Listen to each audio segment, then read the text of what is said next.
क्या आप तैयार हैं एक और खौफनाक कहानी के लिए?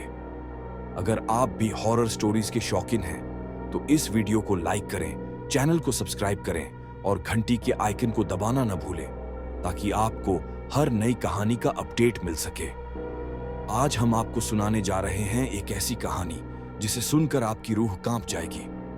तो बिना किसी देरी के शुरू करते हैं। Savoy hotel.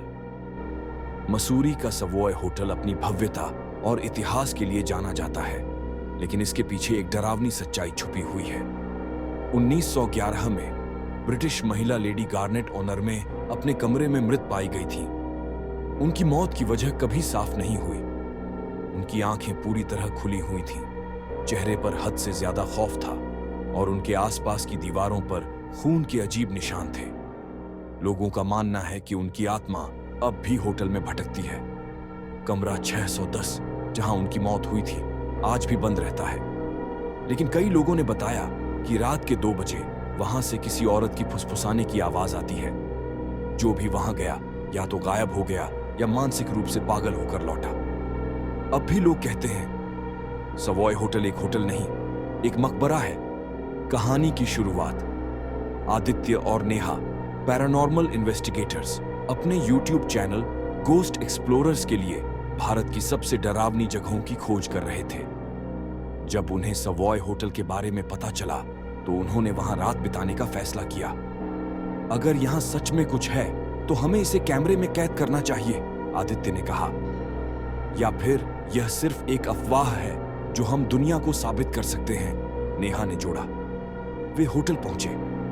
रिसेप्शन पर मौजूद बूढ़ा मैनेजर उन्हें घूरता रहा।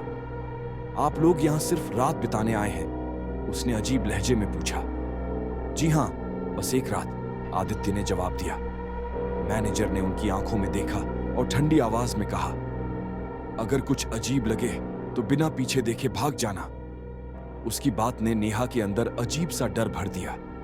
कमरा 608 नंबर था और उससे कुछ ही दूरी पर था कुख्यात कमरा 610, जहां लोग जाने से डरते थे। रात 10:30 दोनों अपने कमरे में आराम से बैठे थे। उन्होंने होटल का पहला टूर किया। रिसेप्शन, डाइनिंग एरिया और पुराना बॉलर रूम, हर चीज नॉर्मल लग रही थी। कुछ भी अजीब नहीं लग रहा, नेहा ने कहा। यही तो देखना है कि क्या सच में कुछ है या बस अफवाहें हैं। वे गलियारों में घूमते रहे, लेकिन उन्हें कुछ असामान्य महसूस नहीं हुआ। लेकिन जैसे ही घड़ी 12 बजाई, नेहा अचानक ठिठक गई। क्या तुमने सुना? उसने धीरे से कहा। क्या? आदित्य ने पूछा। कोई फुसफुसा रहा था, किसी औरत की आवाज। तुम्हारा वहम होगा। तभी पास के 610 नंबर कमरे का दरवाजा धीरे धीरे खुलने लगा। दरवाजे की चरमराती आवाज पूरे गलियारे में गूंज उठी। हवा से होगा, नेहा ने कांपती आवाज में कहा। अंदर कोई है? आदित्य ने कैमरा उस तरफ किया। कुछ नहीं, बस गहरा अंधेरा।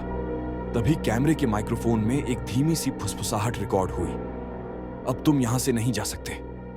रात 1:45 पर जब वे कमरे 610 के पास पहुंचे, तो दरवाजा पूरी तरह खुल चुका था। आइए थोड़ा अंदर देखते हैं, आदित्य ने कहा, हल्के रोमांच के साथ।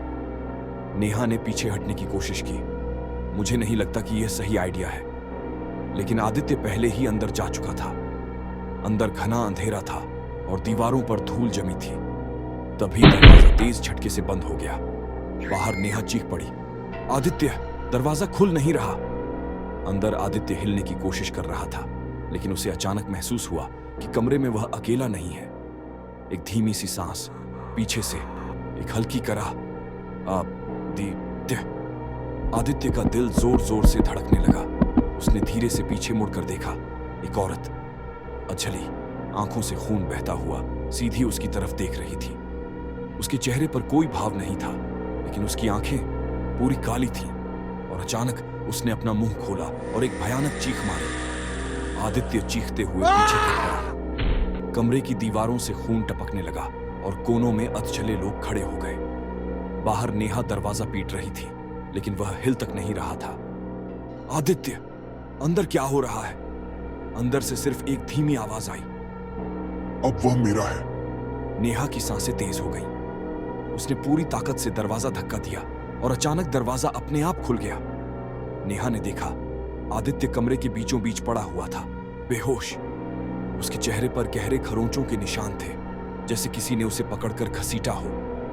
नेहा ने उसे उठाने की कोशिश की, लेकिन जैसे ही उसने आदित्य का हाथ पकड़ा, उसकी हथेली पर कुछ लिखा हुआ था, तुम बच नहीं सकते। डर के मारे नेहा लगभग घसीटते हुए आदित्य को बाहर लेकर आई और वे होटल से भाग खड़े हुए। लेकिन कहानी यहीं खत्म नहीं हुई। घर पहुंचकर जब आदित्य को होश आया तो वह बेहद असामान्य लग रहा था। नेहा ने उससे पूछा, क्या हुआ था अंदर? आदित्य ने धीरे से सिर उठाया। उसकी आंखें पूरी तरह काली हो चुकी थीं। उसने हल्की मुस्कान के साथ कहा, अब मैं सिर्फ आदित्य नहीं हूं। और तभी लाइट बंद हो गई। नेहा की चीख पूरे कमरे में गूंज उठी। तो क्या भूत सिर्फ होटल में थे, या अब वे आदित्य के जरिए नेहा तक पहुंच चुके थे? क्या नेहा जिंदा रह पाएगी, या होटल का श्राप अब उनके घर तक आ चुका है? अगर आपको लगता है कि ये सिर्फ कहानियां हैं, तो एक रात सवॉय होटल में बिताकर देखिए। लेकिन क्या आप सुबह तक सुरक्षित रह पाएंगे? अगर आपको ये कहानी पसंद आई हो तो इसे लाइक, शेयर और सब्सक्राइब जरूर करें। ऐसी ही डरावनी कहानियों के लिए हमारे साथ जुड़े रहें। धन्यवाद।